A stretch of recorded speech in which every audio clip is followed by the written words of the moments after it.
গোবিন্দ কাঁদছে, ভক্তও কাঁদছে। কেমন আছিস? এতদিন পর মনে পড়লো তোর। কেমন আছিস সুদামা? সুদামা বলছে, কানাই এতদিন ভালো ছিলাম না, আজ তোর পরশ পেয়ে আর কোনো দুঃখ নেই আমার। তুই কেমন আছিস বন্ধু?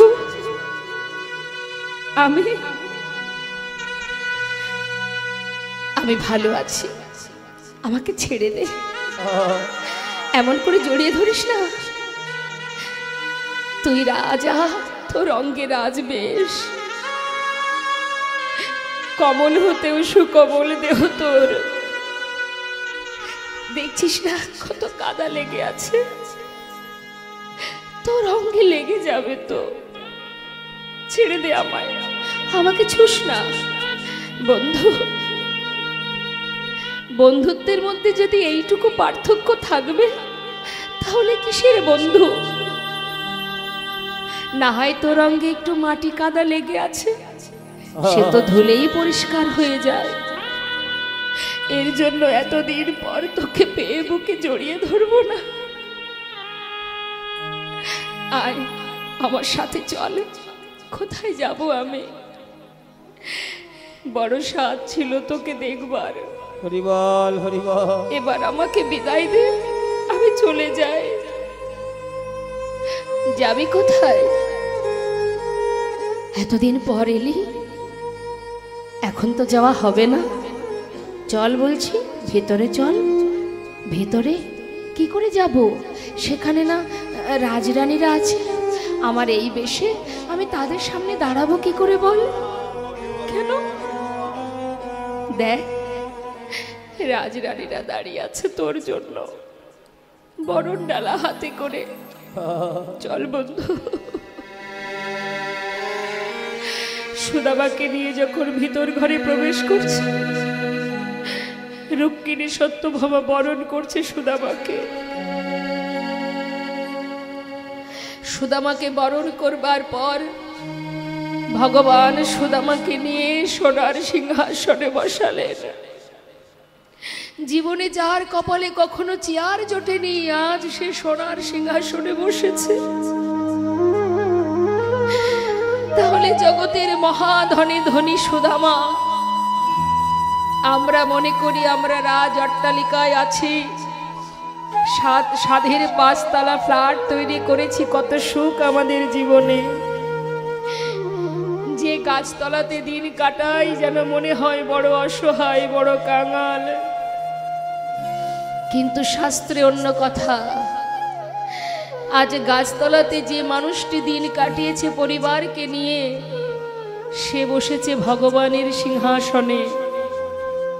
আর আমাদের সাধের 5 তলা ঘর ফেলে থাকতে হবে ওই তুলসী তলাতে।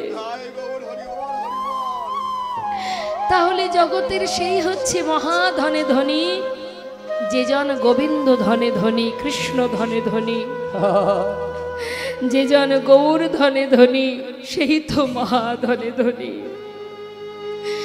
ভগবান কৃষ্ণ সিংহাসনে বসিয়ে রুক্মিণী সত্যভামাকে বললে, যাও তাড়াতাড়ি যাও, জল নিয়ে এসো। আমার বন্ধু বড় বড় বড় পণ্ডিত, সে বিপ্র, সে এসেছে আজ আমার ঘরে। বিপ্র চরণ ধৌত করব না, শীঘ্রই জল নিয়ে এসো। রুক্মিণী সত্যভামা সোনার থালা সুদামার চরণ তলে পেতে দিল। জল নিয়ে এলো, ভগবান চরণ ধৌত করছে। মা, একবার আমার কাছে ছুটে আয়, আমি তো তোর অপেক্ষায় বসে আছি, কখন তুই আমার কাছে আসবি? রুক্মিণী সত্যভামা পাশে দাঁড়িয়ে বলছে, স্বামী, এবার তো তুমি তোমার বন্ধুকে কৃপা করো। কত পথ হেঁটে আসছে, বড় কষ্ট, বড় যন্ত্রণা, তুমি কি পারছো না? আর কত কষ্ট দেবে তোমার বন্ধুকে? ক্ষমা করো। রুক্মিণী, আমার কি কষ্ট হচ্ছে না? কিন্তু আমি তো মন চাইলে যেতে পারবো না। আমি তো দেখতে চাই আমার বন্ধু আমাকে কতটা ভালোবাসে। আমি দেখতে চাই সে আমার কাছে আসছে যখন, সে আমার দ্বারে এসে দাঁড়ায় কিনা। আমি তো আশা পথেই বসে আছি, কখন সে আসবে, কখন ছুটে যাব বন্ধুকে বুকে জড়িয়ে ধরবো। একটু অপেক্ষা করো রুক্মিণী, একটু অপেক্ষা করো। হরিবল হরিবল। সুদামা যাকে দেখে তাকেই বলে, বলো না দ্বারকা যাব কোন পথে, আর কত দূর। সবাই পথ দেখিয়ে দেয়। যেতে যেতে মা সেই দ্বারকার বিশাল রাজপ্রাসাদ দেখে সুদামা দূর থেকে মনে মনে ভাবছে, বন্ধু তুই তো এত বড় রাজ্যের রাজা, যদি তুই আমাকে ভুলে যেয়ে থাকিস আমি কি করে ফিরবো ঘরে? আমার কথা তোর কি মনে আছে? তুই রাজা, তুই রাজহালে থাকিস, রাজভোগ সেবা করিস, কত দাস দাসী তোকে সেবা করে, কত রাজরানী তোকে সেবা করে, আর আমার মতো এক কাঙাল বন্ধু তোর জন্য শুকনো চিড়ে, না না এ আমি নিয়ে যেতে পারবো না, এ আমি ওকে দিতে পারবো না, আমি কানাইকে দিতে পারবো না। তাড়াতাড়ি করে নিজের বসন অঞ্চলে লুকিয়ে এক পা দুপা করে দ্বারে এসে দাঁড়িয়েছে। দেখছে কত প্রহরী, কত দাঁড়ি দাঁড়ে দাঁড়িয়ে আছে। দাঁড়ি, এই দাঁড়ি, দাঁড়ি রে, এখানে কি আমার কানাই আছে, আমার বন্ধু কানাই? दारी बोले उठलेन, कौन हो तुम, कहाँ से आए हो, तुम्हारा नाम क्या है? আমার নাম? আমাকে চিনবি না, আমি বৃন্দাবন থেকে আসছি। জানিস ওই যে তোদের যে রাজা, সে হচ্ছে আমার কানাই। বল না এখানে আমার কানাই আছে? देखो इधर कोई कानाई वानाई नहीं है, ये जो राजा है ना उसका नाम है कृष्ण। कृष्ण? अरे সেই তো কানাই, যে কৃষ্ণ সেই তো কানাই। দাঁড়ি, আমাকে একটু ভিতরে যেতে দে না, আমি আমার বন্ধুর সঙ্গে দেখা করে আসি। দাঁড়ি বারবার তাকে ঘাড় ধাক্কা দিয়ে সরিয়ে দিচ্ছে। কোথা থেকে পাগল, সারা গায়ে নোংরা মাটি দুর্গন্ধ, পাগলের বেশ, সে কিনা আমাদের রাজার বন্ধু, তাকে ধাক্কা দিয়ে সরিয়ে দিচ্ছে। আর লীলার পাশে দাঁড়িয়ে মহাজন বলছেন, কানাই, কানাই তুই কোথায়? তোকে দেখতে পাচ্ছি না কেন? কানাই, কানাই, সুদামা, সুদামা, সুদামা। কেউ কাউকে খুঁজে পাচ্ছে না। দেখতে দেখতে জঙ্গলের মধ্যে অন্ধকার, দুজনেই হারিয়ে ফেলেছে দুজনকে, খুঁজে পাচ্ছে না। একে অপরকে ডাকতে ডাকতে হঠাৎ দেখছে যে একটা গাছের ডাল কানাইয়ের কাঁধে এসে পড়ছে। ছুটে গিয়ে সুদামা কানাইকে বুকের মধ্যে জড়িয়ে ধরেছে, আর ডালটা এসে পড়েছে সুদামার পিঠে। কানাই চমকে উঠেছে। সুদামা, সুদামা রে, তোর লাগেনি তো? সুদামা বলছে, কানাই আমার কথা ছেড়ে দে, তোর কিছু হয়নি তো? আমার থেকে আমি তোকে বেশি ভালোবাসি কানাই, তোর অঙ্গে কোনো আঘাত লাগেনি তো? কোথাও আঁচড় লাগেনি তো? বলে। কানাই বলছে, নারী আমার কিছু হয়নি, তুই আছিস যে। ভগবান অন্তরে কাঁদছে আর মনে মনে বলছে, ভক্ত, এমন ভক্ত আর কে বা হতে পারে? সেই জন্যই তো ভক্ত আমার মাতা, ভক্ত আমার পিতা, ভক্ত আমার গুরু। রে বল, আদর করে নাম দিয়েছে, আমার নাম বাঞ্ছা কল্পতরু। ভক্ত দিলে খায়, না দিলে উপবাসে যায়। ভক্তের হাতে প্রেমের ডুরি, আমার ভক্ত আমাকে যেদিকে ঘোরায় আমি সেই দিকে ঘুরি। হরি বল, হরি বল। আমার কিচ্ছু হয়নি, কার সুদামা কিচ্ছু হয়নি। দুই বন্ধু একসঙ্গে একটা গাছে উঠে বসে আছে। কেউ বসেছে নিচে, মানে নিচের ডালে বসে আছে কানাই, ওপরের ডালে সুদামা। কি হয়েছে মা? বৃষ্টি হচ্ছে প্রচন্ড, সারা শরীর ভিজে গেছে, এদিকে অনেকটা সময় পার হয়ে গেছে, খিদেও পেয়েছে। মায়ের দেওয়া সেই ভিজে ছোলা সুদামা মুখে দিতে যাবে, হঠাৎ ভাবছে তাই তো মা যে বলেছিল দুইজনে ভাগ করে খেতে, কানাই তো নিচের ডালে, ওকে দেব কি করে? এক কাজ করি, আমি এখন খাই, ওর জন্য রেখে দেব, নিচে নেমে ওকে দিয়ে দেব। ভাবতে ভাবতে একটা একটা করে ছোলা মুখে দিচ্ছে, আর দুটো একটা করে, ভিজে গেছে তো শরীর ঠকঠক করে কাঁপছে, আর ওই ভিজে শরীরে যখন একটা একটা করে ছোলা মুখে দিচ্ছে, দুটো একটা করে নিচে পড়ে যাচ্ছে। আর যখন পড়ছে ছোলাগুলো, পড়বি না পড়বি একেবারে কানাইয়ের চোখের সামনে দিয়ে পড়ছে। কানাই দেখছে সুদামা ছোলা খাচ্ছে, কিন্তু একবারের জন্য তাকে বলেনি। কানাই মনে মনে ভাবছে, বন্ধু তুই ছোলা খাচ্ছিস, কিন্তু আমাকে তো বললি না। ঠিক আছে। কিছুক্ষণ পর গোবিন্দ বলে উঠলেন, বন্ধু বন্ধু, কিরে তোর কাছে মা যে ছোলা পাঠিয়েছিল, আমার না খুব খিদে পেয়েছে, তোর কাছে ছোলা থাকলে আমাকে একটু দে না। সুদামা তো আর অত শত জানে না যে আর নেই, সব পড়ে গেছে। সে বলছে, দাঁড়া কানায়, দাঁড়া দাঁড়া। যেই না মা বাঁধনটা খুলেছে, দেখছে সর্বনাশ, একটা ছোলাও তো তাতে নেই। এখন বলবে কি? একটু চতুরতা করে সুদামা মিথ্যা কথা বলেছিল, এটাই তার অপরাধ হয়ে গেছে। ভগবানের কাছে মিথ্যা কথা বলা যায় মা? ভগবানের কাছে বাদ দিন, আমাদের এই সমাজে এই জীবন চলাকালীন আমাদের জীবনে যদি কখনো আমরা কোনো ভুল করি, জেনে রাখবেন, জেনেই করুন আর না জেনেই করুন, অপরাধ উভয় দিকেই হয়। জানতেও অপরাধ হয়, অজান্তেও অপরাধ হয়। আপনি যদি, অনেকে বলে না বাবা না জেনে করেছে, এটাতে কোনো পাপ হবে না, এ কথা ভুল। না জেনে আপনি কারেন্টে হাত দিলে কারেন্ট ছেড়ে দেবে?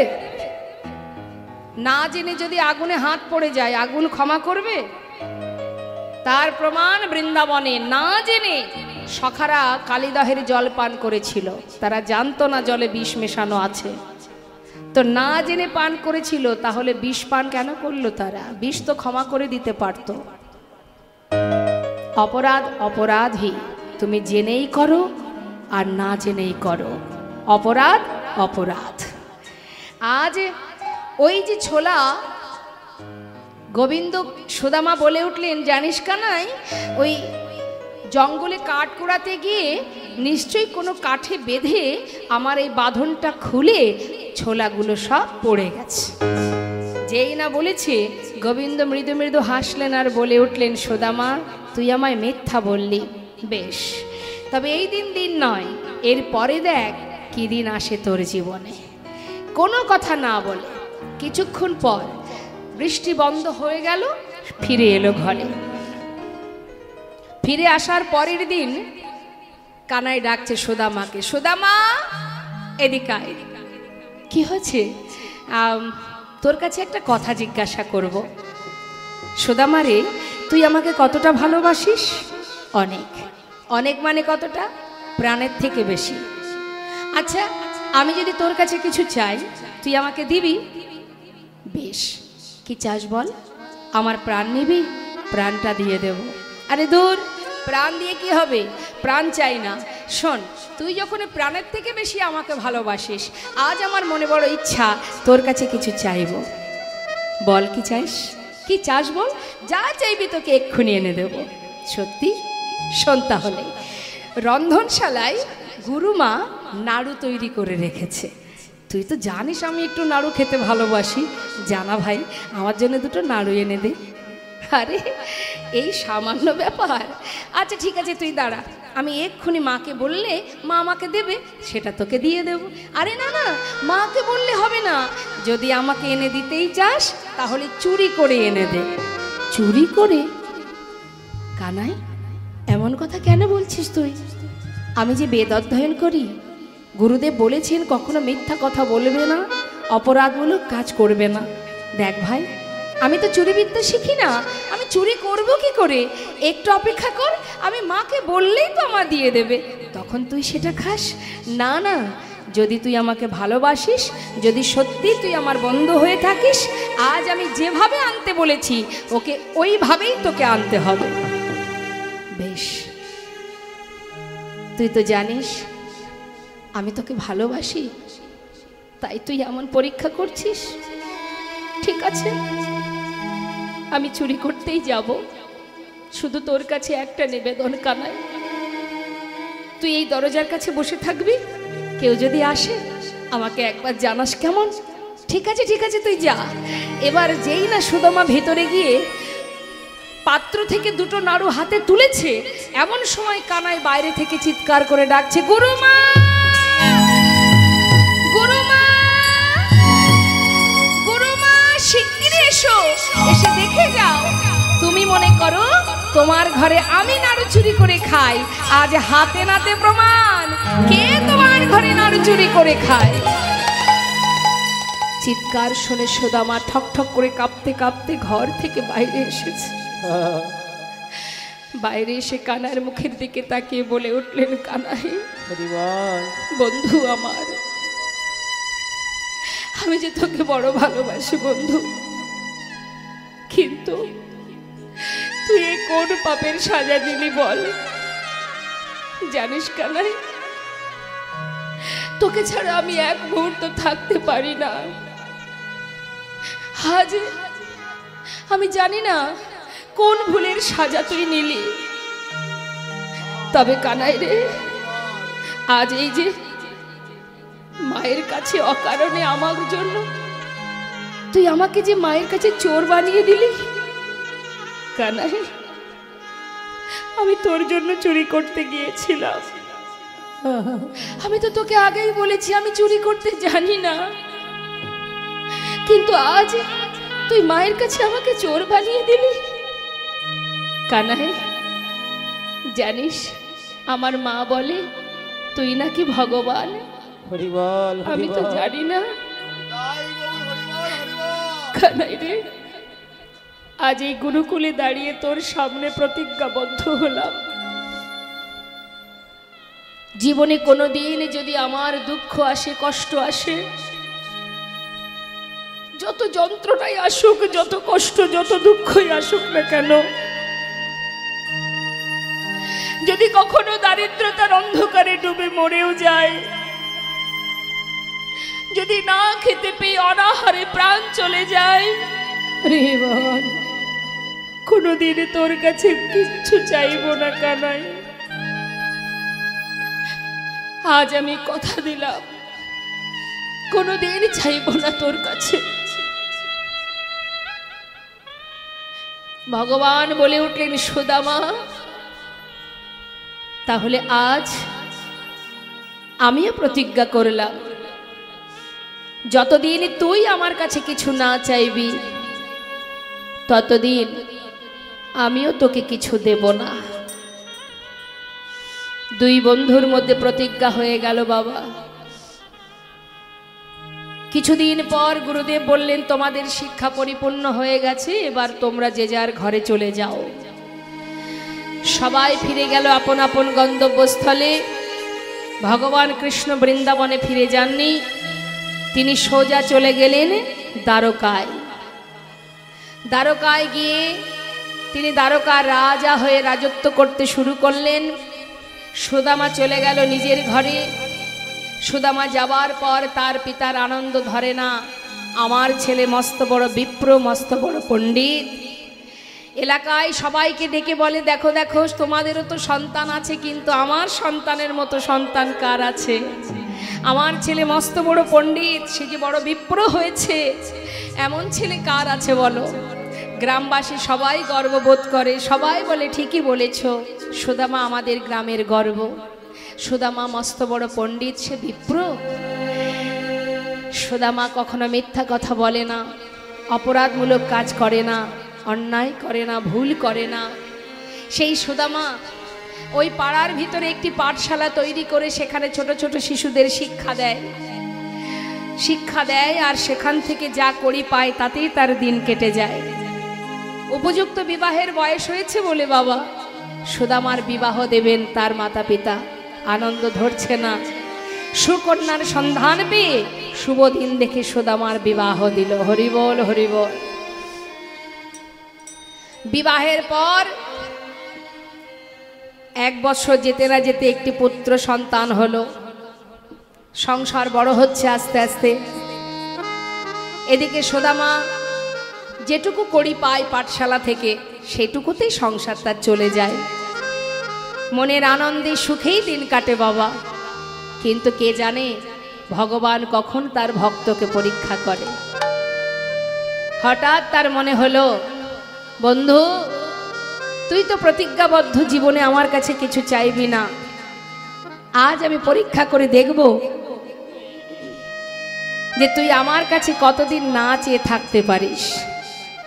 যে সুখে তুই দিন কাটাচ্ছিস এই সুখ একটু একটু করে আমি কেড়ে নেব, আর দেখতে চাই তুই আমার কাছে না চেয়ে কেমন করে থাকিস।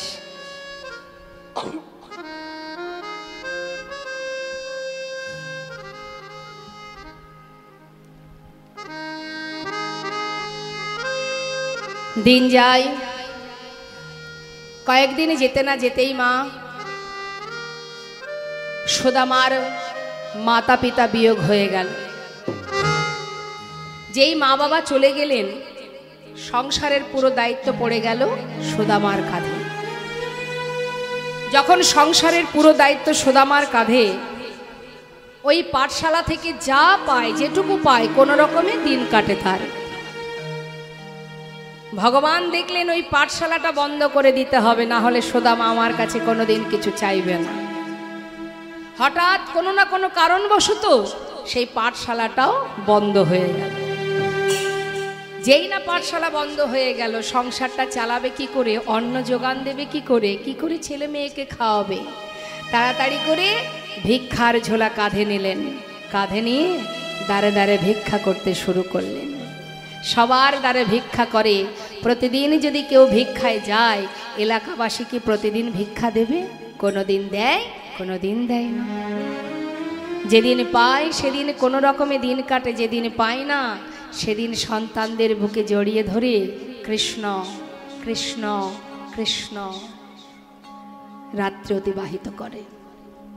এত কষ্ট, এত যন্ত্রণা, এত দুঃখ, এত বেদনা, তবুও বদনে শ্বাসে প্রশ্বাসে কৃষ্ণ নাম।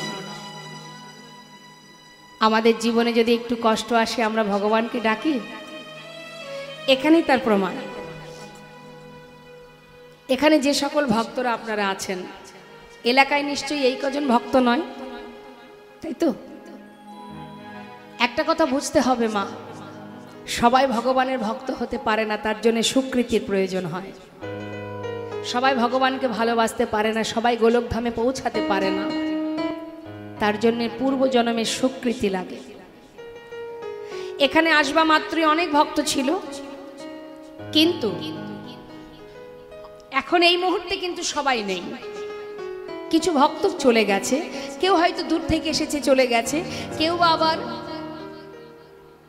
আর ভালো লাগছে না, ঘুম আসছে, তাতেও চলে গেছে। তো জেনে রাখবেন, আমাদের জীবনের সব থেকে মূল্যবান বিষয় হচ্ছে এই হরিনামামৃত সুধা আস্বাদন।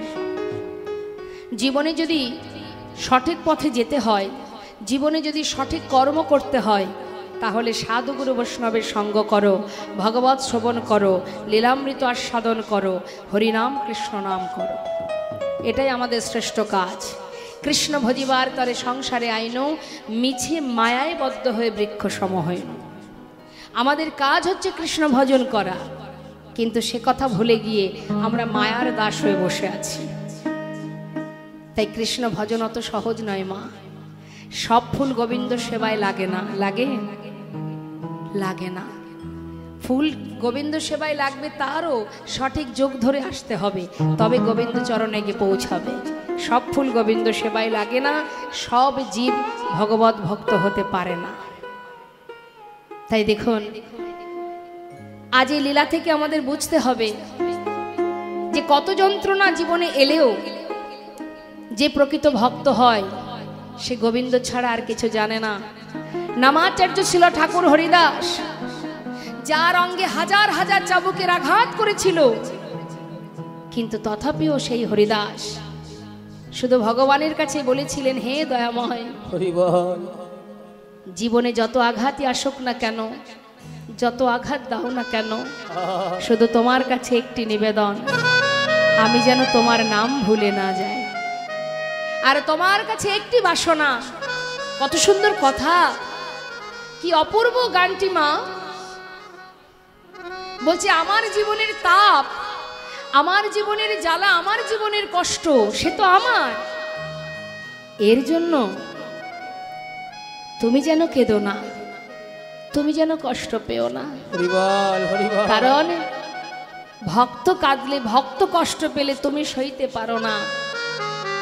তাই তোমার কাছে আমার নিবেদন, প্রভু আমার জ্বালা আমাকে পেতে দাও, আমার কারণে তুমি যেন কেঁদো না।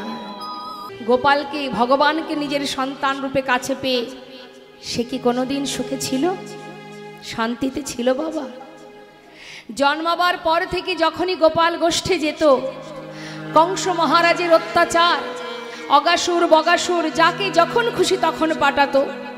কখন না জানি আমার গোপালের প্রাণ চলে যায়, কখন না জানি দুষ্ট কংস রাজা আমার সন্তানকে প্রাণে মেরে দেয়। সর্বক্ষণ মা চোখের জলে বুক ভাসিয়ে কাঁদতেন, দরজায় বসে বসে অপেক্ষায় থাকতো কখন গোপাল ঘরে ফিরবে। গোপাল ছাড়া কেউ গোষ্ঠে যেতে চায় না, না সখাগণ, না ধেনুবৎস। মা গোপালকে বনে না পাঠাতে চাইলে কি হবে, সবার দিকে তাকিয়ে নিজের সন্তানকে ধরে রাখতে পারতেন না। কিন্তু গোপালকে বনে পাঠানোর পর থেকে মা কখনো শান্তিতে থাকতে পারতেন না। কি জানি কি হয়, কি জানি কি হয়, অহরহ চিন্তা, চোখের জলে দিন কাটে তার। এইভাবে খেলা খেলতে খেলতে হঠাৎ কিছুতেই কংসকে প্রাণে মারতে, কৃষ্ণকে মারতে পারছে না বলে কংস মহারাজ রথ পাঠিয়ে দিল অক্রুরকে দিয়ে কানাই বলায় দুই ভাইকে ধরে নিয়ে আসার জন্য।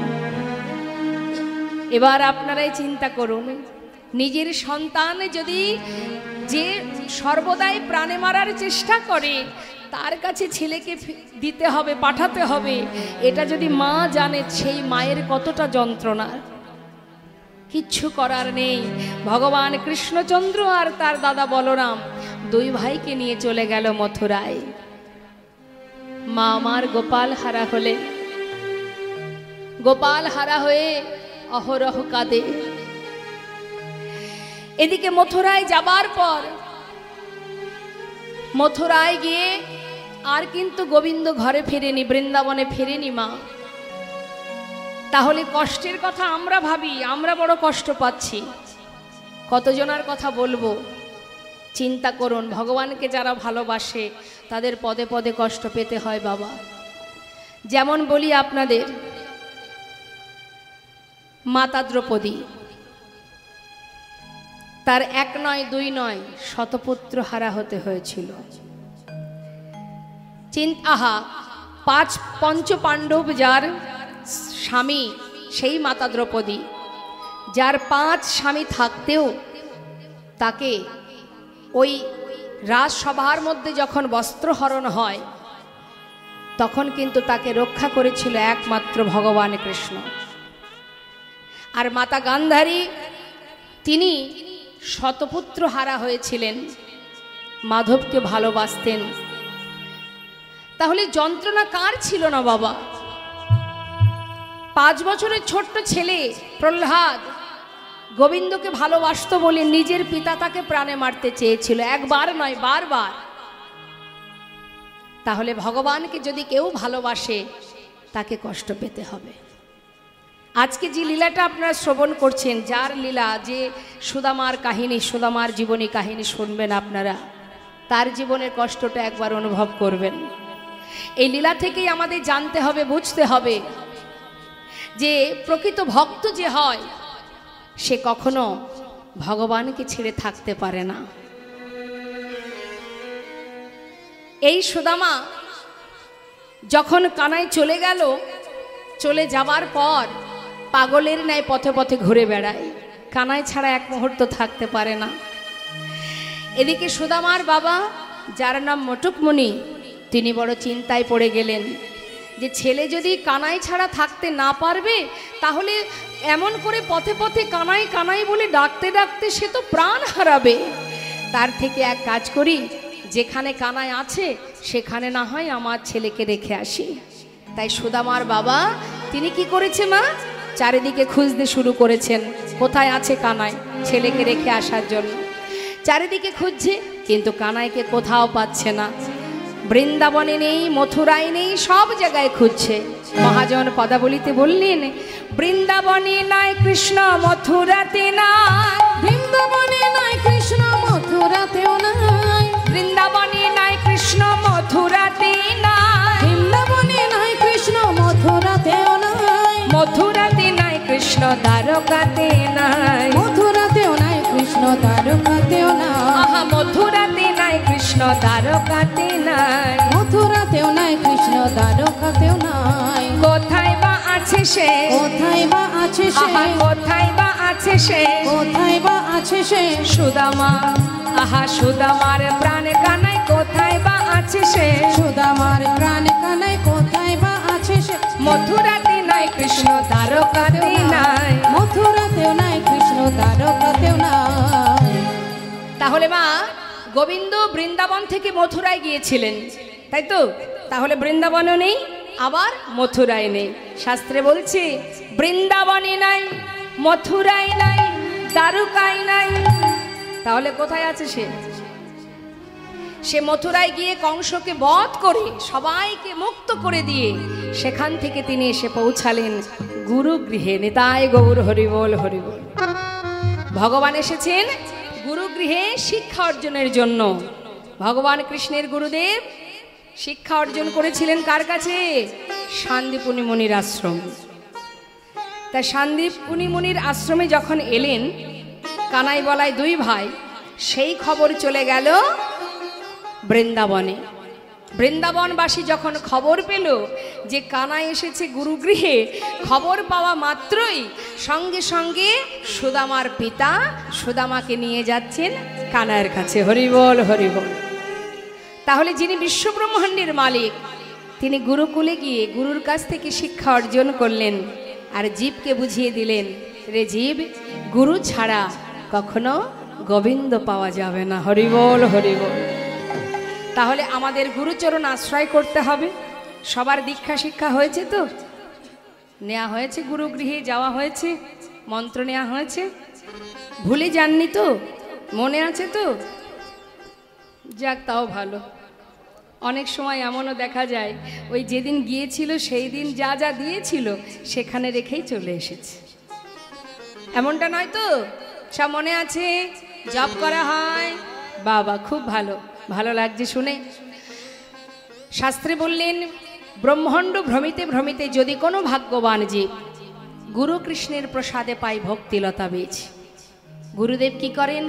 মালি হয়ে সেই বীজ করে অর্পণ, শ্রবণ কীর্তন জল করায় সিঞ্চন। ক্রমে ক্রমে বাড়িলতা ব্রহ্মাণ্ড ভেদি যায়, বিরজা ব্রহ্মাণ্ড ভেদি পরম ব্রহ্ম পায়।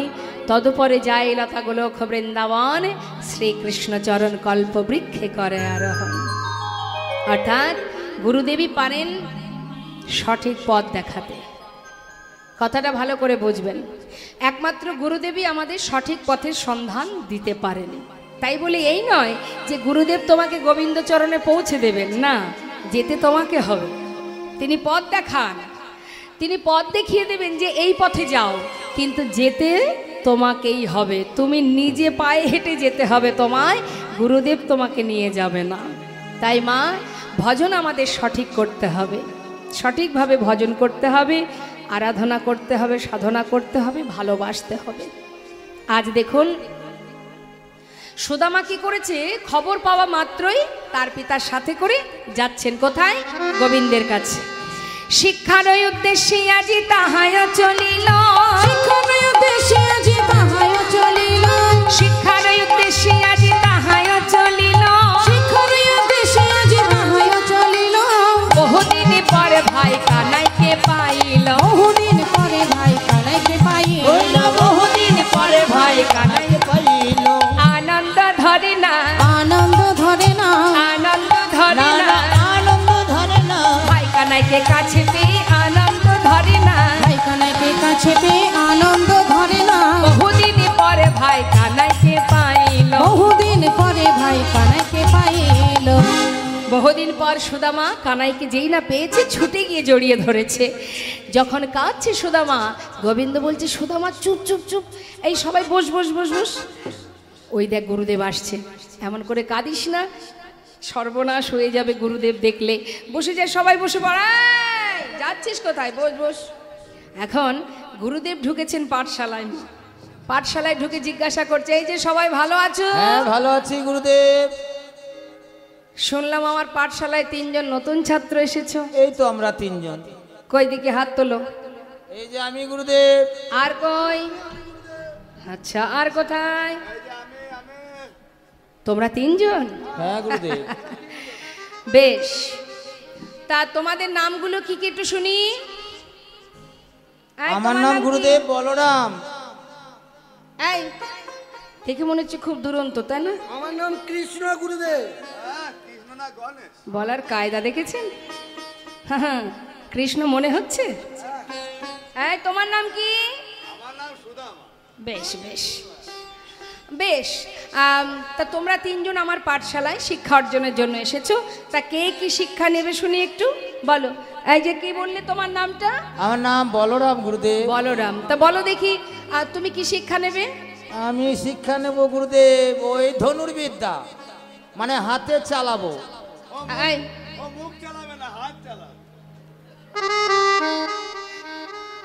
এই এদিকে এসো তো। তুমি কি শিক্ষা নেবে? হাতে চালাবো না, আর গদা বিদ্যাও শিখবো না। আমি রাজনীতি শিখবো গুরুদেব। তুমি রাজনীতিবিদ্যা শিখবে? বেশ, তাই হবে। তোমার নাম কি? সুদামা। খুব সুন্দর নাম। তা তুমি কি শিক্ষা নেবে? বেদ অধ্যয়ন করবে।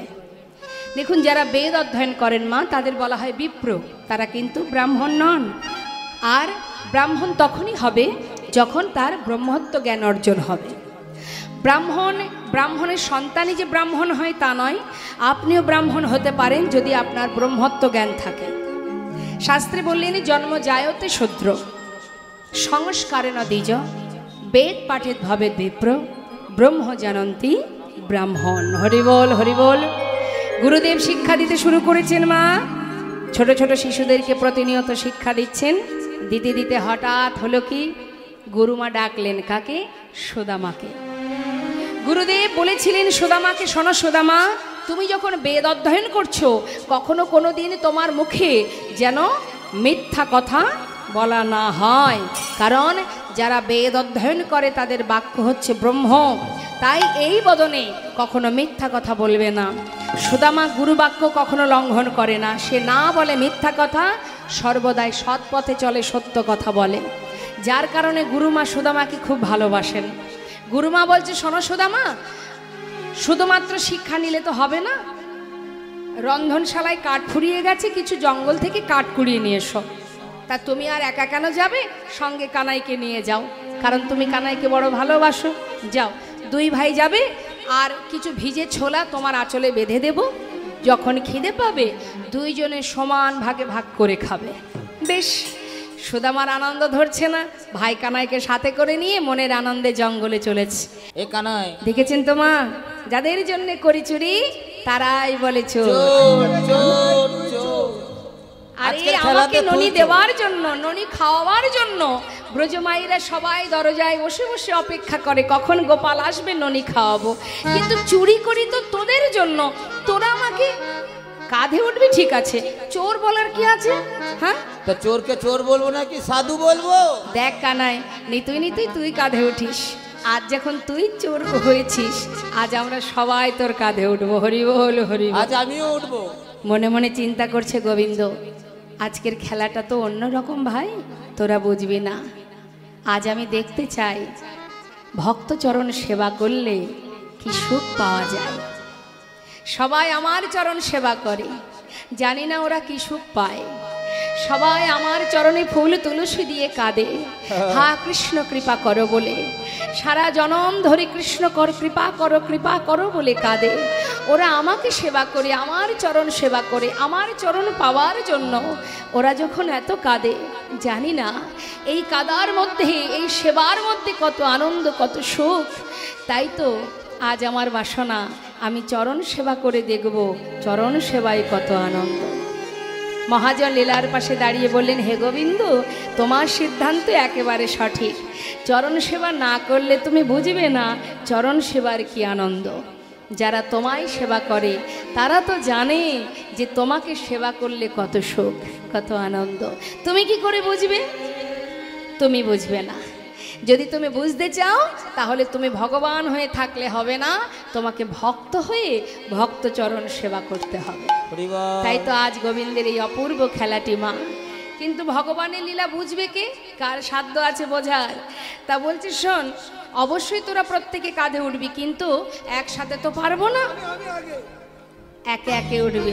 না, তোকে নেব না। এখন গোবিন্দ বলছি শোন, তুই এক কাজ কর, সুদামা, এই সুদামা, এই তুই এসে আগে আমার কাঁধে ওঠ। নিতাই গৌর হরি বল। সুদামার আনন্দ ধরছে না, সে যে বড় ভালোবাসে কানাইকে। কানাই, তোর কষ্ট হবে না তো? আরে দূর, খেলার মধ্যে কষ্ট তো হতেই পারে, এতে আবার দুঃখ কিসের? আয় দেখি, কাঁধে ওঠ। এক কাঁধে বসেছে মা। কিন্তু গোবিন্দের ইচ্ছা কি? গোবিন্দের ইচ্ছা যুগল চরণে সেবা করবে। এক পাশে বসলে কি হয়, চরণ একটা পিছনে একটা সামনে। এখন দুটো চরণ সামনে না পেলে তো সেবা করতে পারছে না। এখন সুদামাকে কাঁধে করে নিয়ে গোবিন্দ ছুটছে, আর মনে মনে ভাবছে গোবিন্দ কি করে আর একটা চরণ আমি সামনে নিয়ে আসব। কিন্তু বলা তো যাবে না যে চরণটা সামনে দে, বলা যাচ্ছে না।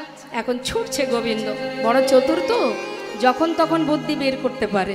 ছুটছে, আর যখন ছুটছে এমন সময় সুদামা বলছে, কানাই তুই যেভাবে ছুটছিস আমি তো পড়ে যাব, কানাই একটু ধীরে ধীরে চল না। যেই না বলেছে সঙ্গে সঙ্গে গোবিন্দ দেখছে এই তো সুযোগ। বলছে, দেখ সুদামা, সবাইকে কাঁধে করে নিয়ে যেতে হবে, নিয়ে আসতে হবে, অনেক সময়ের ব্যাপার। তা আমি যদি না দৌড়াই তাহলে কি করে হবে বল? শোন, তুই এক কাজ কর, তোর এই পিছনের চরণটা সামনে দে, দুটো চরণ চেপে ধরে যদি আমি দৌড়াই তুই আর পড়বি না। যাক যাক, তাই হোক। এই বলে পিছনের চরণটা সামনে দিয়েছে। ভগবানের বুকের উপরে ভক্তের চরণ দুলছে। আর ভগবান, আমরা যেমন আমাদের মনে কোনো বাসনা এলে ভগবানের কাছ থেকে পূরণ করে নিই, তার কাছে চাই তুমি আমার মনোবাঞ্ছা পূর্ণ করো। তো বাসনা শুধু ভক্তের হয় না মা, ভগবানেরও হয়। তা তার যখন বাসনা হয় সে নিজের বাসনা নিজেই পূরণ করে নেন। আজকে তিনি নিজের বাসনা পূরণ করছে, চরণ দুটো সেবা করবে, বুকের মধ্যে চেপে ধরেছে। চেপে ধরে ভক্তচরণ সেবার যে কি আনন্দ সেটা তিনি আস্বাদন করছে। মহাজনে পদাবলিতে লিখছেন, সুদামারে লইয়া কৃষ্ণ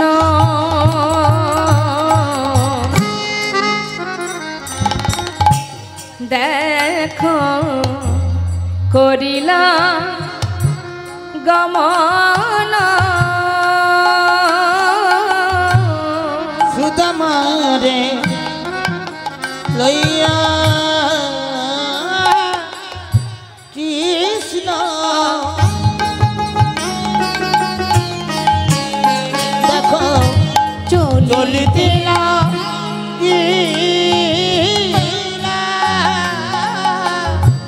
পক্কয়াম্র বৃক্ষ তলে সুদামার আসিয়া দাঁড়ালো। পক্কয়াম্র বৃক্ষ তলে সুদামা আসিয়া দাঁড়ালো। আজি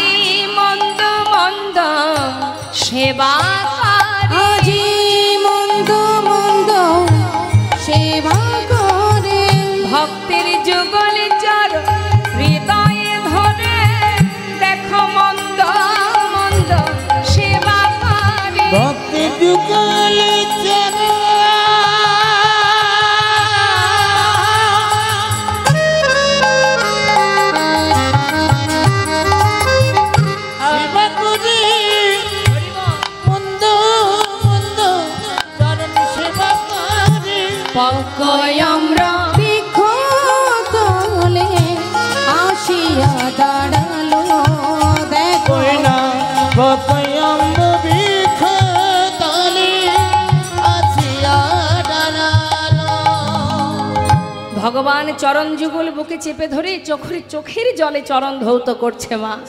এখন একটা পাকা আম গাছের নিচে দাঁড়িয়ে সুদামা বলছে, কানাই একটু দাঁড়াতো ভাই, কি সুন্দর পাকা পাকা আম ঝুলছে, একটা আম পাড়বো, আমি তুই দুজনে খাবো, তারপরে আবার যাব। যেই না গাছ থেকে আম পাড়ছে মা, এদিকে গোবিন্দ চোখের জলে চরণ ধোয়াচ্ছে, আর হঠাৎ নিজের পায়ে জল পড়েছে তো, তাই সুদামার চমকে উঠে বলছে, কানাই এই কানাই, আমার পায়ে জল এলো কোথা থেকে রে? গোবিন্দ তো কম চতুর নয় মা। গোবিন্দ বলছে, সুদামা রে, আমার মনে হয় যে গাছ থেকে আম পেড়েছিস না, গাছের পাতা থেকে তোর পায়ে জল পড়েছে। সেটাও হতে পারে, তা কানাই একটু নামিয়ে দে, এই দেখ কত সুন্দর পাকা আম পেড়েছি, আমি তুই দুইজনে খাবো, শিগগিরই নামিয়ে দে। যেই না নামিয়ে দিয়েছে মা, হঠাৎ দেখছে কি ভাই কানার চোখে জল। কানাইকে কাঁদতে দেখলে সুদামার আর মনে স্থির থাকে না। সখা, তুই কাঁদছিস কেন? বুঝেছি কষ্ট হচ্ছে তোর। হ্যাঁ রে, আজকের এই খেলাটা এটা তো তুই করলি। বল, যে খেলা খেললে তোকে কাঁদতে হয়, কষ্ট পেতে হয়, এ খেলা তুই কেন খেললি বল ভাই? তুই কি জানিস না, আমাদের জীবনে যে কষ্টই আসুক, কোনো দুঃখ নেই তাতে, কিন্তু তোর চোখের জল সইতে পারি না কানাই। তুই কেন এমন খেলা খেললি বল? আর এ খেলা খেলবো না। গোবিন্দ বলছে, সুদামারে, আমি যে খেলাটা খেলছি, এই যে তুই দেখছিস আমি কাঁদছি, এই চোখের জল এটা আনন্দের অশ্রু, এটা কষ্টের দুঃখের নয় রে। হ্যাঁ রে কানাই, তুই যাই বলিস, তোর চোখে জল আমরা সইতে পারবো না, চল। কানাইকে নিয়ে আবার ফিরে গেল মা। এইভাবে প্রতিদিন বৃন্দাবনে নানাবিধ খেলায় সবাই আনন্দে মেতে থাকে, কিন্তু বৃন্দাবনে আনন্দ থাকলো না বেশি দিন। দুঃখ দেখুন, কতটা দুঃখ মাতা যশোমতীর।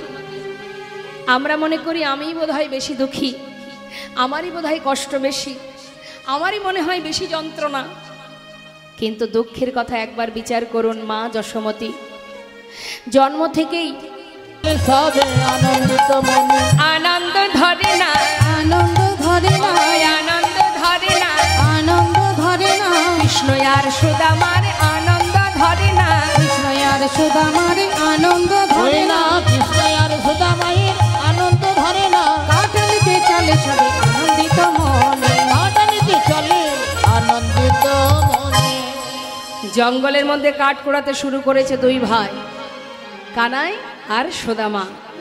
কাঠ কুড়াতে কুড়াতে হঠাৎ শুরু হয়ে গেল ঝড় বৃষ্টি। মহাজন বলছে, দেখো দেখো, হেন কালে হইল কাহা ঝড় ভয়ঙ্কর, ঝড় ভয়ঙ্কর, চারিদিকে ভরিল ঘন অন্ধকার, চারিদিকে ভরি। তোমা, আজ ভগবান করুণাময় ভক্তকে পদে পদে পরীক্ষা করে। কে বুঝতে পারে, কেউ বুঝতে পারে না। যে বুঝতে পারে সে ধৈর্য ধরতে পারে, আর যে বুঝতে পারে না সে ধৈর্য হারিয়ে ফেলে। সুদামার জীবনের একটা একটা করে সুখ কেড়ে নিতে নিতে অবশেষে সুদামার পিতার বলতে যতটুকু বিষয় সম্পদ ছিল সবটুকু শেষ হয়ে গেল, সব শেষ হয়ে গেল। অবশেষে সন্তানদের নিয়ে, স্ত্রীকে নিয়ে গাছতলাতে তার দিন কাটতে শুরু হলো। তথাপিও তার বদনে কৃষ্ণ নাম, কৃষ্ণ কৃষ্ণ কৃষ্ণ কৃষ্ণ, সখা সখা সখা, এই ছাড়া তার মুখে আর কোনো কথা নেই।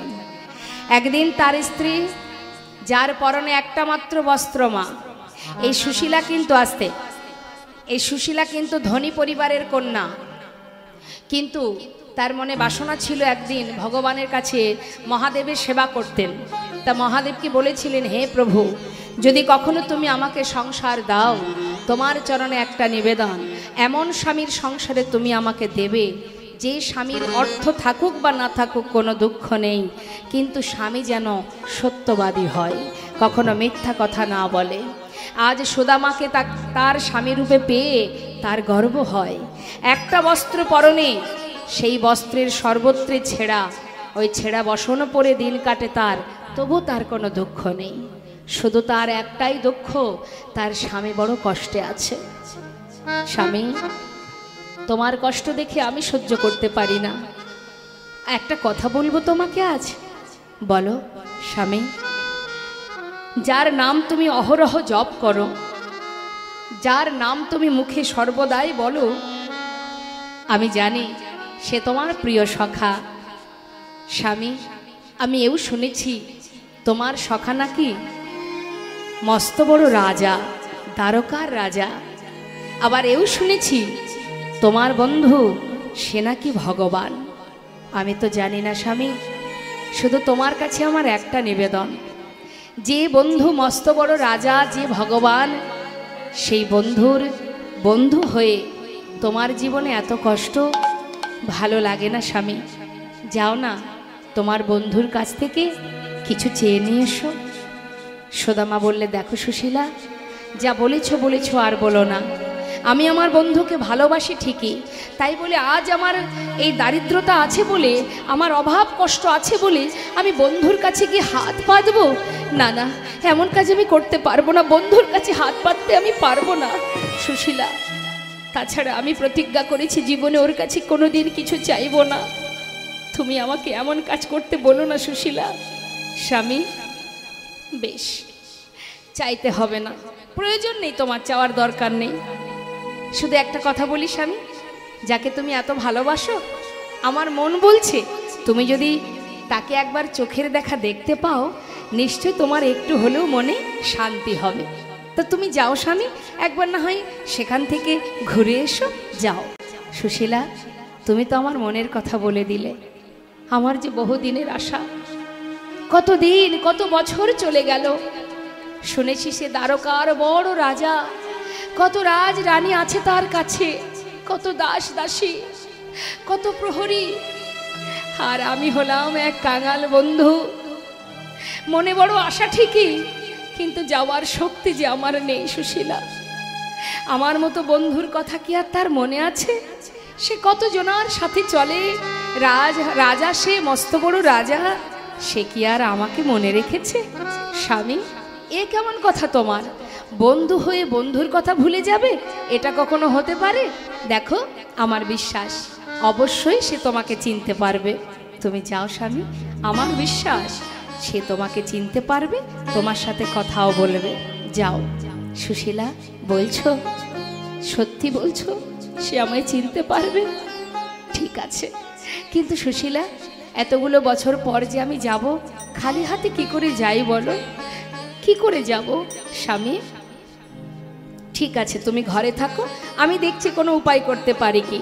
কি করেছে মা, স্বামীকে ঘরে রেখে ধনী পরিবারের কন্যা আজ সুশীলা নিজে তার বসন অঞ্চলটি বাড়িয়ে জীবের দ্বারে দ্বারে গিয়ে ভিক্ষা করছে। তার জন্য, গোবিন্দ সেবার জন্য। সবার দ্বারে দ্বারে গিয়ে বলছে, আমায় ভিক্ষা দাও গো নগরবাসী, তোমরা ভিক্ষা দাও, তোমরা ভিক্ষা দাও গো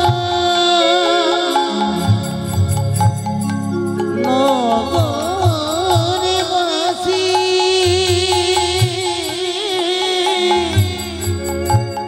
ভিক্ষা দাও আমায়, তোমরা ভিক্ষা দাও গো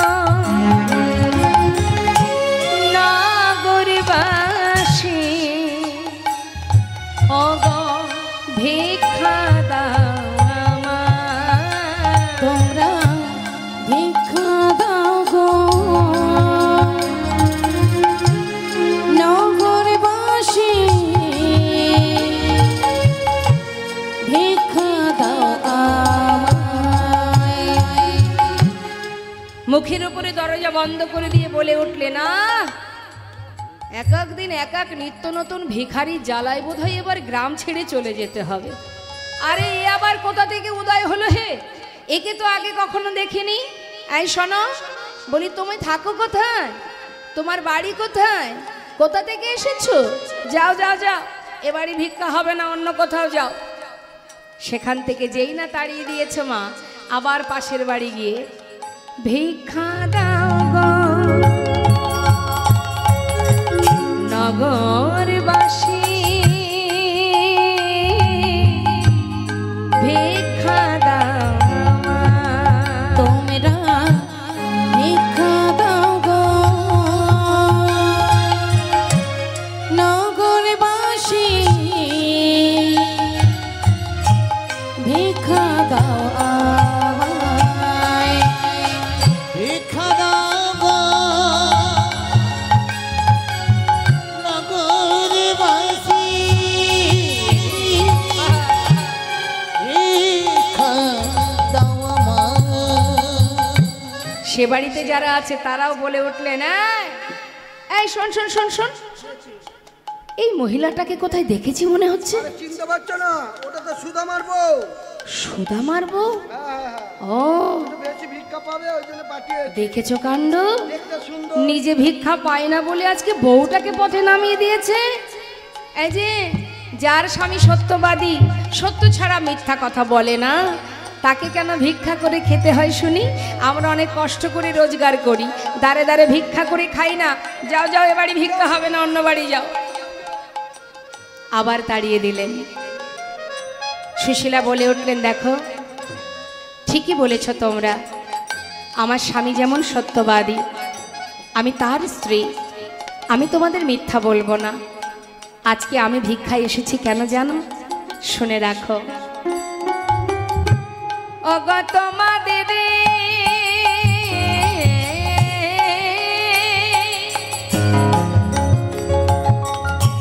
ওগো তোমাদের ভিক্ষার দ্রব্য পাবে সে মোরা।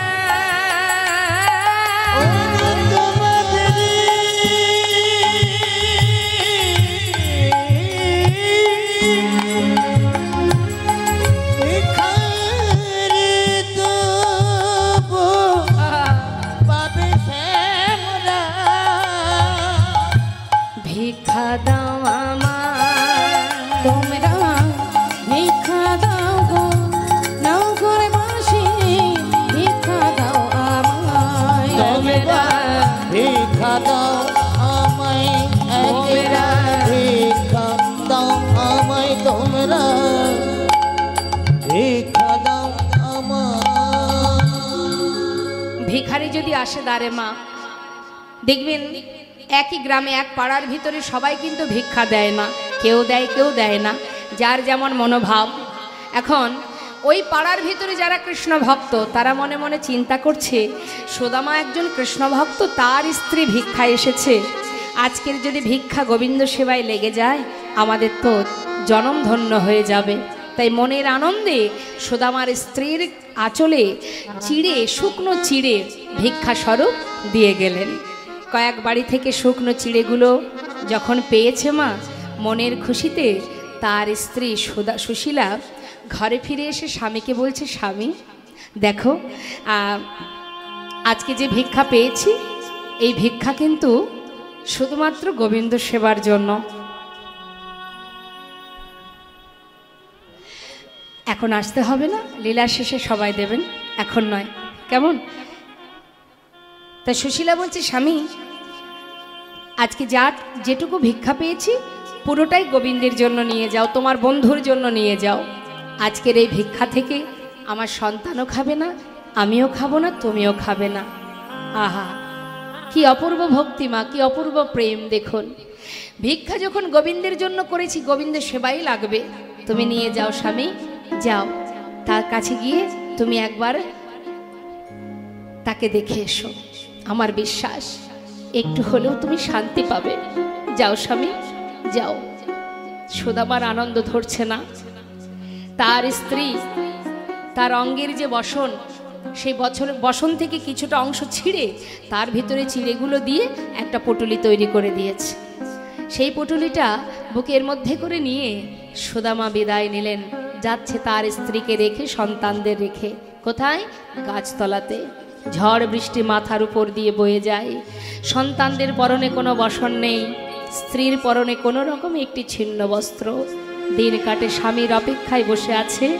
আর সুদামা কানাইকে দেখবার জন্য বুক ভরা আশা নিয়ে, সেই চিড়েটুকু নিয়ে গোবিন্দ সেবার জন্য বন্ধু খাবে এই চিন্তা করে বুকে জড়িয়ে ধরে পথে চলেছে। একবার দেখা দে রে ভাই কানাইয়া, একবার দেখা দে আমার, দেখা দে রে ভাই কানাইয়া, দেখা দে আমার, একবার দেখা দে রে ওরে কানা,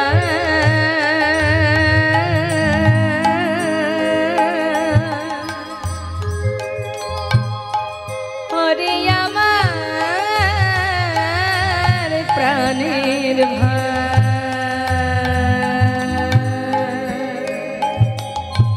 ওরে আমার, ওরে আমার, ওরে আমার কানাই রে,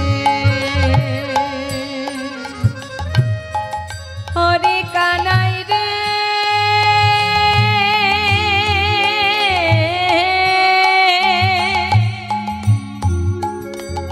ওরে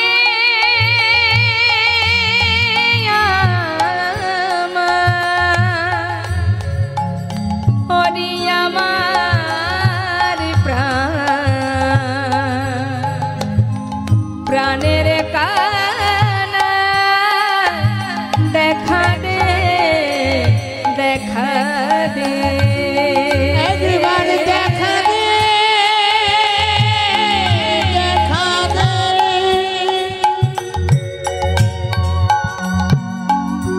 ওরে আমার ভাই কানাই,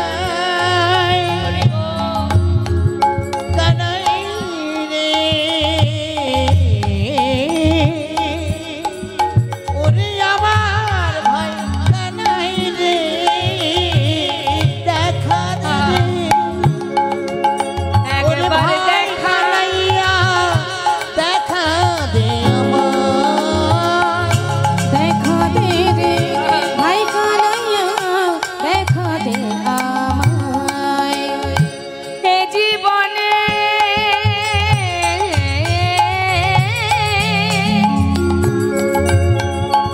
কানাই, এ জীবনে কত দিন দেখিনি ওরে তোমার, জীবনে কত দিন দেখিনি তোমায়, দেখা দে আমার, দেখা দে ভাই কানাইয়া, দেখা দে আমায় একবার, দেখা দে আমায় একবার, দেখা দে আমায় একবার, দেখা দে আমায়।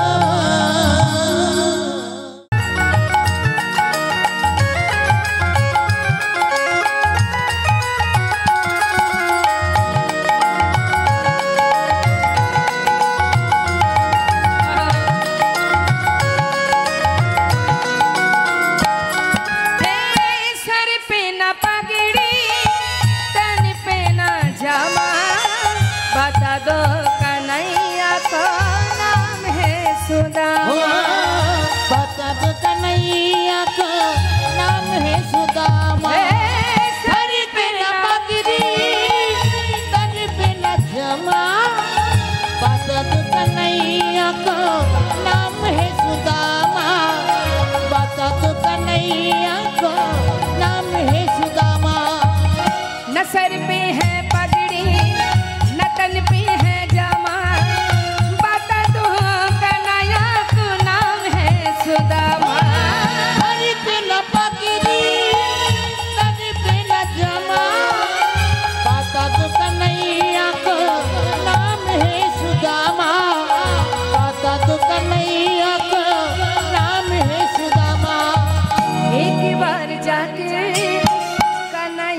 कह दो, एक बार जाके उसका नया से कह दो, तुम्हारी महल पे करीब आ गया है, तुम्हारे महल पे करीब आ गया है। अरे द्वार पालो कन्हैया से कह दो, अरे द्वार पालो उसका नया से कह दो, कि द्वार पे सुदामा करीब आ गया है, द्वार पे सुदामा करीब आ गया है, द्वार पे सुदामा करीब आ गया है, द्वार पे सुदामा करीब आ गया है। গোবিন্দের মনে আনন্দ ধরছে না মা, সে তো অন্তরে জানতে পেরেছে যে বন্ধু দ্বারে এসে দাঁড়িয়ে আছে, কতক্ষণে দ্বারপাল এসে একবার খবরটা দেবে। গোবিন্দ সেই অপেক্ষায়।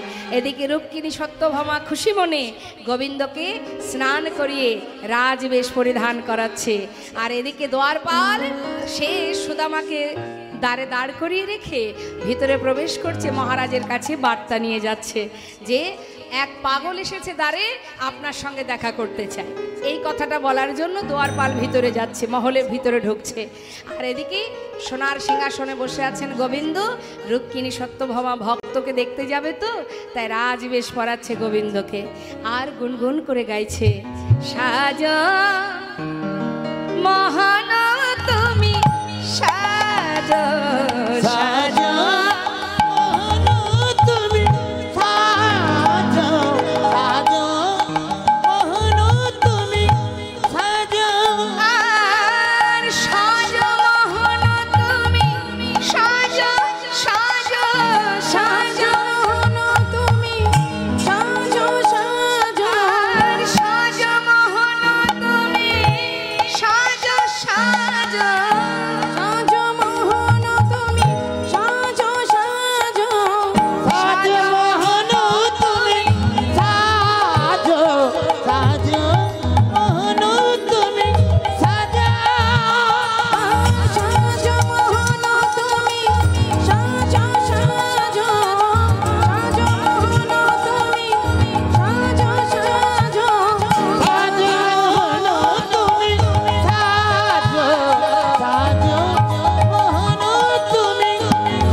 শিখি পাখা হাতে লয়ে বাঁশি, তুমি চির সুন্দর চির অভিলাষী, মাথে শিখি পাখা হাতে লয়ে বাঁশি, গোকুলের কান্হা ব্রজেতে শ্রীকৃষ্ণ, গোকুলের কান্হা ব্রজেতে শ্রীকৃষ্ণ, নব নব রূপে তুমি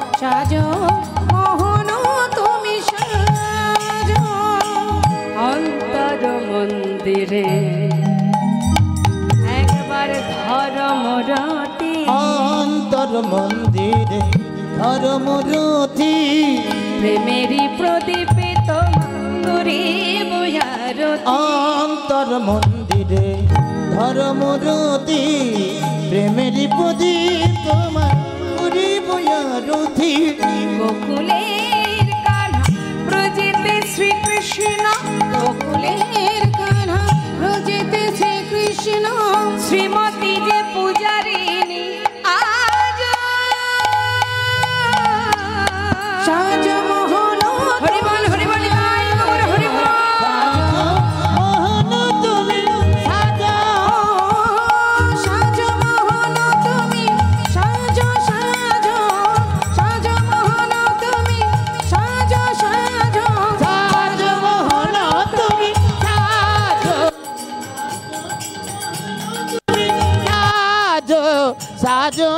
মোহন তুমি সাজো মোহন তুমি সাজো। দ্বারপাল ভিতরে প্রবেশ করে বললেন, মহারাজ আপনার দ্বারে এক পাগল এসেছে, পাগল। গোবিন্দ বললেন, তুমি কি করে জানলে পাগল এসেছে? তার বেশ দেখে কখনো বোঝা যায় যে সে পাগল? হ্যাঁ, নাম কি তার? তার নাম সুদামা। সুদামা যেই না বার্তা পেয়েছে, খবর পাওয়া মাত্র গোবিন্দ কি আর সিংহাসনে বসে থাকে? এই অপেক্ষায় ছিল কতক্ষণে দ্বারপাল এসে খবরটা দেবে। খবর পাওয়া মাত্রই এবার গোবিন্দ আমার পাগলের ন্যায় রাজবেশ পরা হলো না, ছুটতে ছুটতে যাচ্ছে। একদিকে বন্ধু আর একদিকে ভক্ত, একজনের মধ্যে দুটো গুণ, একদিকে সখা আর একদিকে পরম ভক্ত। যাচ্ছে ছুটতে ছুটতে গোবিন্দ। মহাজন বলছে, দেখো দেখো আর যাচ্ছে। কনক প্রচঙ্কে কৃষ্ণ ছিল বসিয়া, কনকে প্রচঙ্কে কৃষ্ণ ছিল বসিয়া, কনক প্রচঙ্কে কৃষ্ণ ছিল বসিয়া, কনকে প্রচঙ্কে কৃষ্ণ ছিল বসিয়া। ভাইয়া চলিল দেখো সুদামা শুনিয়া, ভাইয়া চলিল দেখো সুদামা শুনিয়া, ভাইয়া চলিল সুদামা শুনিয়া। আহা ধে ধে চলিল, ধে ধে চলিল, আহা ধে ধে চলিল, ধে ধে চলিল, সুদামা সুদামা বলে ধে ধে চলিল, সুদামা সুদামা বলে ধে ধে চলিল, সুদামা সুদামা বলে ধীরে ধীরে চলিল। ভাইয়া চলিল আজ সুদামা শুনিয়া, ভাইয়া চলিল আজ সুদামা শুনি। সুদামা চরণ ধৌত করছে কিভাবে দেখুন। একদিকে জল দিচ্ছে ভিঙ্গার থেকে, আর একদিকে চোখের জল পড়ছে চরণে, ফোঁটা ফোঁটা জল পড়ছে আর রুধির ঝরছে। তো মা চরণতলে রুধির ঝরছে, তাই গোবিন্দ সেই দিকে তাকিয়ে চোখের জল পড়ছে আর চরণ ধৌত করছে। আর মনে মনে ভাবছে, ভক্ত আমার জন্য এত পথ হেঁটে এলি ভাই, কিন্তু নিজের দিকে একবারও চাইলি না। চরণ থেকে এত রুধির ঝরছে, সেদিকে কোনো খেয়াল নেই তোর। মনের কথা মনে রেখে সুদামাকে বলছে, বন্ধু এতগুলো বছর পর এসেছিস, নিশ্চয়ই আমার জন্য কিছু এনেছিস তাই না? কিরে কিছু এনেছিস তো? সুদামা চিড়ের পুটুলিটা কিন্তু লুকিয়ে রেখেছে মা, হ্যাঁ সেটা কিন্তু কাউকে দিচ্ছে না, গোবিন্দকে দিচ্ছে না, লুকিয়ে রেখে বলছে, কানাই কি করব বল ভাই, কোনো রকমে ভিক্ষায় আমার দিন কাটে, কি আনবো তোর জন্য, চেষ্টা করেও কিছু আনতে পারিনি। মনে মনে ভাবছে, গোবিন্দ তুই আমার জন্য নিয়ে এসেছিস, কিন্তু তথাপিও তুই বলছিস না, কারণ তুই ভেবেছিস আমি রাজভোগ সেবা করি, তোর আনা শুকনো চিড়ে আমি কি করে খাবো? তুই কি জানিস না ভক্ত আমার জন্য যেটুকু দেয়, যাই দিক না কেন, যদি ভক্ত ভালোবেসে দেয়, আমি যে সেইটুকু পাওয়ার আশায় বসে থাকি। তুই আমাকে দিবি না ঠিক আছে, কিন্তু সময় মতো আমার পাওনাটুকু আমি বুঝে নেব। কোনো কথা না বলে সুদামাকে স্নান করিয়ে সেবা দিয়ে, যখন সেবা দিচ্ছে মা রাজভোগ সেবা দিচ্ছে, তো সুদামা মুখে দিতে গিয়েই তার স্ত্রী সন্তানের কথা মনে পড়ে গেছে। অন্তর্যামী অন্তরে জানতে পেরে বললেন, কিরে মন খারাপ করছিস? দুঃখ করিস না, আমি কথা দিচ্ছি তোর পরিবারের সবাই সেবা করবে, তুই নিশ্চিন্তে সেবা কর দেখি। সেবা করার পর এবার শয়ন মন্দিরে শয়নে দিয়েছে। সমস্ত রাজ সবাই প্রত্যেকে যে যার মতো ঘুমিয়ে পড়েছে। ঠিক মধ্যরাত নির্জন সময়, সেই সময় গোবিন্দ নিজের শয্যা পরিত্যাগ করে সুদামার শয়ন মন্দিরে প্রবেশ করছে।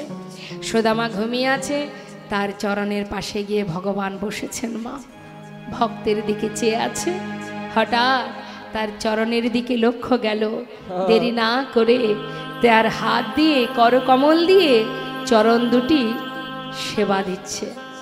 ভক্তের চরণ সেবা, এমন ভক্ত কয়জনা হতে পারে? হরি বল। আজ অনাদি আদি গোবিন্দ ভক্তের চরণ সেবা করছে। কত পথ হেঁটে এসেছে, না জানি কত কষ্ট হয়েছে, চরণ সেবা করছে যাতে বন্ধু ভালো করে ঘুমায়। সেবা করতে করতে হঠাৎ দেখছে চরণ তলে কত কাটা ফুটে আছে। গোবিন্দ নিজেকে স্থির রাখতে পারছে না, অঝর নয়নে বাড়ি পরিশোর করছে আর মনে মনে বলছে, বন্ধু এত কষ্ট, এত দুঃখ, এত যন্ত্রণা, কিন্তু কোনোদিন আমার কাছে কিচ্ছু চাইলি না। এত পথ হেঁটে এসেছিস, কত কাটা ফুটেছে চরণ তলে, পাগলের নেই ছুটে এসেছিস আমার কাছে। কি করে কাটা পরিষ্কার করা যায়? চরণ তলে বসে বসে একটা একটা করে কাটা পরিষ্কার করছে নিজের হাত দিয়ে। পরিষ্কার করতে করতে একটা কাটা এতটাই ভিতরে ঢুকেছে সেটাকে হাত দিয়ে কোনো রকমেই বের করতে পারছেন না। তাই ভগবান তাড়াতাড়ি করে নিজের বদনটা সেই চরণতলে নিয়ে গিয়ে নিজের দাঁত দিয়ে সেই কাঁটাটাকে ধরে যেই জোর করে টেনেছে, হঠাৎ সুদামা চমকে উঠেছে। আর যেই না চমকে উঠেছে, তার যে বসন অঞ্চলে সেই পুটুলিটা ছিল সেটা নিচে পড়ে গেছে।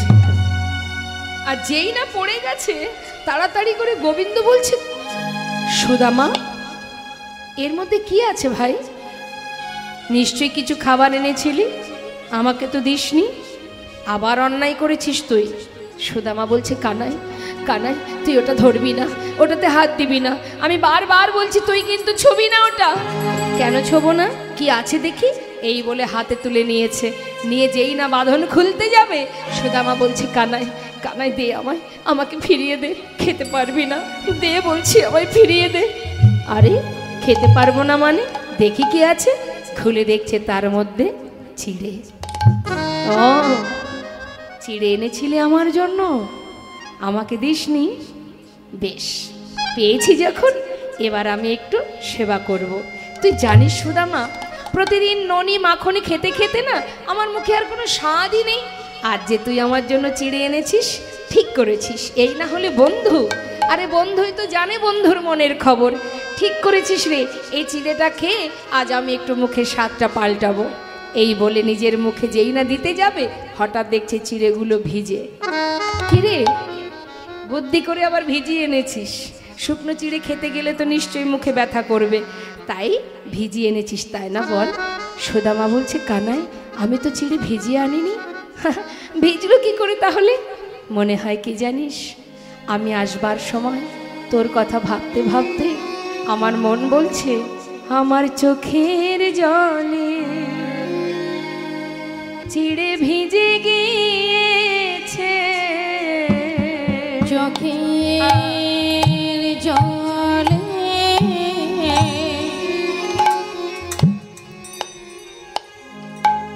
চিড়ে ভিজে গিয়েছে,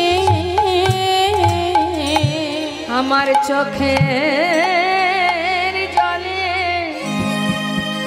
চিড়ে ভিজে গিয়েছে, আমার চোখের জলে চিড়ে ভিজে গিয়েছে। কানাই কেমন করে দেব বদনে, আমার চোখের জলে চিড়ে ভিজে গিয়েছে, আমি কেমন করে ভাইরা আরে দেব বদনে, আমার চোখে জলে চিড়ে ভিজে গিয়েছে। ভগবান বলেছে, সুদামা এই জগৎ মাঝে সবাই আমায় ক্ষীর স্বর্ণনি মাখন দেয়, কিন্তু চোখের জলে ভিজানো চিড়ে কেউ দেয় না। আজ আমি তোর সামনে দাঁড়িয়ে প্রতিজ্ঞা করলাম, যে চিড়ে দিতে তুই দ্বিধা করলি, আগত কলি যুগে আমি নদিয়ায় গিয়ে গৌর হব। হরি বল হরি বল। যদি কোনো জীব আমায় সেবা দিতে চায়, জীবের দ্বারে দ্বারে ভিক্ষা করে, হরি বল হরি বল। যদি মাটির মালসায় আমায় চিড়ে ভোগ দেয়, আমি কলিযুগে গৌর হয়ে সেই ভোগ গ্রহণ করব। নিতাই গৌর হরি বল হরি বল। ওমা, কলিযুগে নিতাই গৌরের ভোগ হয় কিসে? কি ভোগ হয়? মাটির হাড়িতে কি ভোগ? মালসা ভোগ। কি ভোগ দেওয়া হয়? চিড়ে ভোগ। হ্যাঁ, ওই সুদামাকে কথা দিয়েছিল যে কথা দিলাম ভাই বন্ধু, যে চিড়ে দিতে তুই আজ সংকোচ করছিস, আগত কলিযুগে যদি কেউ আমাকে চিড়ে ভোগ না দেয়, আমি গৌর হয়ে সেই ভোগ গ্রহণ করব না। তাও কি মাটির পাত্রে। যিনি বিশ্বব্রহ্মাণ্ডের মালিক, তিনি সিদ্ধান্ত করলেন মাটির মালসাই করে ভোগ দিতে বললেন। কেন না, ধনী পরিবার যারা, তারা সোনার থালা রূপোর থালা বানাতে পারবে, কাঙাল কাঙালিনী যারা, তারা তো পারবে না। তাই তাদের চিন্তা করে ভগবান সিদ্ধান্ত করলেন, আমি বিশ্ব ব্রহ্মাণ্ডের মালিক বটে, কিন্তু আমাকে সেবা দিতে গেলে মাটির মালসায়। কত দাম মাটির মালসা?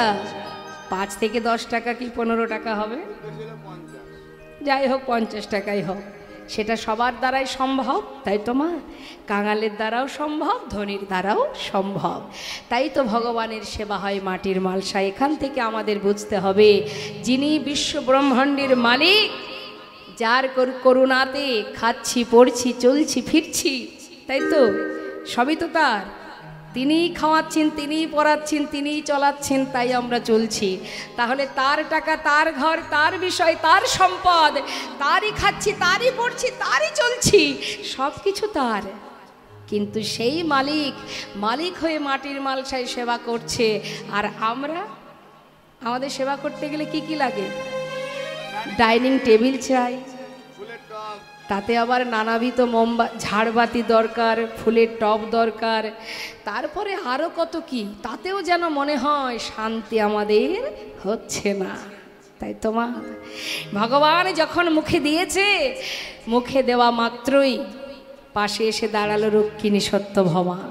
স্বামী, তুমি সেবা করবে, মহাপ্রসাদ আমাদের দেবে না? নিতাই গৌর হরি বল হরি বল। যেই না বলেছে আমাদের দেবে না, ভগবান তাড়াতাড়ি করে তাদের হাতে দিয়ে বললেন, তোমরা সবাই সেবা করো। এমন সময় উপর দিয়ে যাচ্ছিল একজন দেবর্ষী নারদ। সে দেখছে, আচ্ছা এখানে মহাপ্রসাদ সেবা হচ্ছে, ভাগ তো একটু নিতেই হয়। দেবর্ষী নারদ এসে হাজির হয়েছে। রুক্মিণী সত্যভামা তাকেও একটু, মানে রুক্মিণীকে, রুক্মিণী হচ্ছে স্বয়ং লক্ষ্মী, সে একটুখানি ওই মানে চিড়ে দিয়েছে দেবর্ষীকে। দেবর্ষী নারদ সেটুকু সেবা করে মহাপ্রসাদ পেয়েছে। তোমা মনের আনন্দে ধেই ধেই করে নাচতে নাচতে সোজা কৈলাসে গিয়ে উপস্থিত। কৈলাসে গিয়ে পাগলের মতো নাচছে। এমন সময় মহাদেব বলছে, কি ব্যাপার, এত নাচানাচি কিসের? বলছে, আজ আমার বড় আনন্দ হচ্ছে, আমি মহাপ্রসাদ পেয়েছি, ভগবানের প্রসাদ পেয়েছি। ভগবানের প্রসাদ তুমি পেয়েছো, আমার কথা মনে ছিল না? আমাকে একটু দেবে না? বলছে, আর তো নেই বললে চলবে না, যেভাবে হোক ব্যবস্থা করো, আমাকে একটু দিতেই হবে।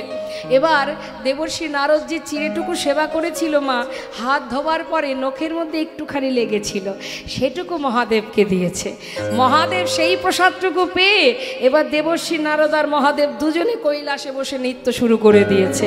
এখন তাদের নৃত্য দেখে মা পার্বতী অবাক, কি ব্যাপার, এত নাচানাচি কেন? কিছু তো একটা ব্যাপার আছে। কি ব্যাপার, এত আনন্দ কিসের? ভগবানের প্রসাদ পেয়েছি। মা পার্বতী বলছে, ভগবানের প্রসাদ পেয়েছো, আমাকে দেবে না? আমাকে না দিলে তো হবে না, আমাকে দিতে হবে। মা পার্বতী এবার রেগে গেছে। এখন মা যদি রেগে যায় কি হয়? বাড়ির মা যদি রেগে যায় সে বাড়িতে আর কিছু হবে? মা রেগে গেছে, বসুমাতা রেগে গেলে যা হয় জানেন তো। মা রেগে গেছে, এমন সময় ভগবান বলছে শান্ত হও পার্বতী, তুমি আমার প্রসাদ পাবে, অবশ্যই তোমার প্রসাদ দেব। তবে কিভাবে না, পুরীধামে জগন্নাথ মন্দিরে সেবা হবে, মানে আমার সেবা হবে। সেবার পর সমস্ত ভোগের থালা আগে তোমার মন্দিরে নিয়ে যাওয়া হবে। জগন্নাথ মন্দিরের ভোগ সেবা হবার পর সেই ভোগের থালা কোথায় নিয়ে যাওয়া হয়? বিমলা মায়ের মন্দিরে। বিমলা মা হচ্ছে মা পার্বতী। বিমলা মায়ের সেবা হয়, তারপরে সেই প্রসাদ জগৎবাসী বিশ্ববাসী পায়। তাই দেখবেন মা, এই জগতে সমস্ত দেবদেবীর পূজায় যে ভোগ নিবেদন হয় সেটাকে বলা হয় প্রসাদ। আর জগন্নাথ যে প্রসাদ আমরা পাই মন্দিরে, জগন্নাথে পুরীধামে গিয়ে যে প্রসাদ পাই সেটাকে কি বলে? মহাপ্রসাদ। কেন বলে মহাপ্রসাদ? ভগবান সেবা করলে হয় প্রসাদ, আর তারপরে কোনো ভক্ত সেবা করলে হয় মহাপ্রসাদ। তাহলে ভগবানের প্রসাদ মা বিমলা পাচ্ছেন, মা বিমলা সেবা করার পরে তবে আমরা পাচ্ছি। সেই জন্য কিন্তু মা সেই প্রসাদটাকে বলা হয় মহাপ্রসাদ। নিতাই গৌর হরিবোল হরিবোল। এবার ভগবান কিছুদিন রইলেন, রুক্মিণীকে বললেন, রুক্মিণী তোমার কাছে আজ আমার বড় চাওয়া। কোনোদিন কিছু চাইনি, আজ আমি তোমার কাছে চাইব। আমার বন্ধু সুদামা প্রতিজ্ঞাবদ্ধ জীবনে আমার কাছে কিছু চাইবে না, আর আমিও প্রতিজ্ঞা করেছিলাম ও না চাইলে ওকে আমি দেব না। তাই জানো আমার বন্ধু বড় অসহায়, বড় কাঙাল। তাই বন্ধু হয়ে বন্ধুর কষ্ট সইতে পারছি না, আবার নিজে হাতে কিছু দিতেও পারছি না। তাই তোমার কাছে আমার বারবার নিবেদন, রুক্মিণী আমার বন্ধুর সমস্ত দুঃখ দূরীভূত করে দাও, তাকে মহা সুখে সুখী করো। দেরি না করে রুক্মিণী বিশ্বকর্মাকে স্মরণ করে সুদামার জন্য সোনার প্রাসাদ বানিয়ে দিয়েছিলেন। কিন্তু সুদামা সেটা জানতেন না মা। কিছুদিন বিশ্রামের পর বিদায় নিলেন কানার কাছ থেকে। বন্ধু তোর কাছে শুধু একটা নিবেদন। কানাই বলছে, বল কিছু চাইবি? না, তোর কাছে কিছুই চাওয়ার নেই আমার। আজ আমার জীবনের সমস্ত কষ্ট দূর করেছিস, শুধু একটা বাসনা ভাই, যেন সঙ্গ ছাড়া করিস না রে, সঙ্গ ছাড়া করিস না রে, সঙ্গ ছাড়া করিস না রে। এই বাসনা তোর কাছে, সঙ্গ ছাড়া করিস না রে, এই বাসনা তোর কাছে। ওরে আমার প্রাণের বন্ধু, এই বাসনায় তোর হরিবল হরিবল, তুই যে আমার প্রাণের বন্ধু, বাসনা তোর কাছে, যেন সঙ্গ ছাড়া করিস না রে। কানার কাছ থেকে বিদায় নিয়ে যে গাছতলাতে তার পরিবারকে রেখে গিয়েছিলেন সেখানে এসে তারা আর খুঁজে পাচ্ছে না। গেল কোথায় তারা? কাউকে খুঁজে পাচ্ছে না মা। দেখছে সোনার প্রাসাদ বানিয়েছে, মনে মনে ভাবছে নিশ্চয়ই কোনো ধনী পরিবার এত সুন্দর প্রাসাদ বানিয়েছে। যে যা করে করুক, আমার গিন্নি কোথায়? এই গাছতলাতেই তো ছিল, গেল কোথায়? চারিদিকে দেখতে দেখতে হঠাৎ দেখছে প্রাসাদ থেকে তার স্ত্রী রাজরানীর বেশে বরণডালা হাতে নিয়ে নিচে নেমে আসছে। হাঁ করে তাকিয়ে আছে। সুশীলা বলছে, স্বামী তুমি কিছু না চাইলে কি হবে? তোমার বন্ধু তোমাকে মহা সুখে সুখী করেছে, তুমি ভিতরে এসো। বরণ করে ভিতরে নিয়ে গেলেন, দুজনে গোবিন্দ সেবায় রত হলেন। জয় নিতাই জয় গৌর। এবার আমাদের বিশ্রামের সময় এসেছে লীলার। আসুন আমরা সবাই মিলে রুক্মিণী, সুশীলা আর সুদামা দুজনে গোবিন্দ সেবা দিচ্ছেন, আমরা দর্শন করব, আমরাও গাইব। রাধে কৃষ্ণ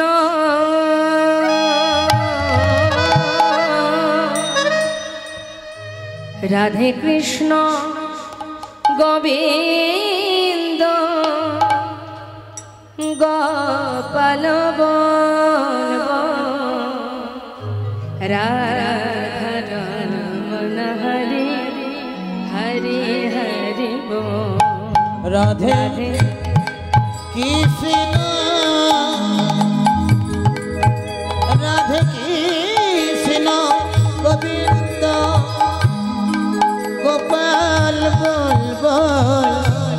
রাধার মন হরি হরি হরি বল।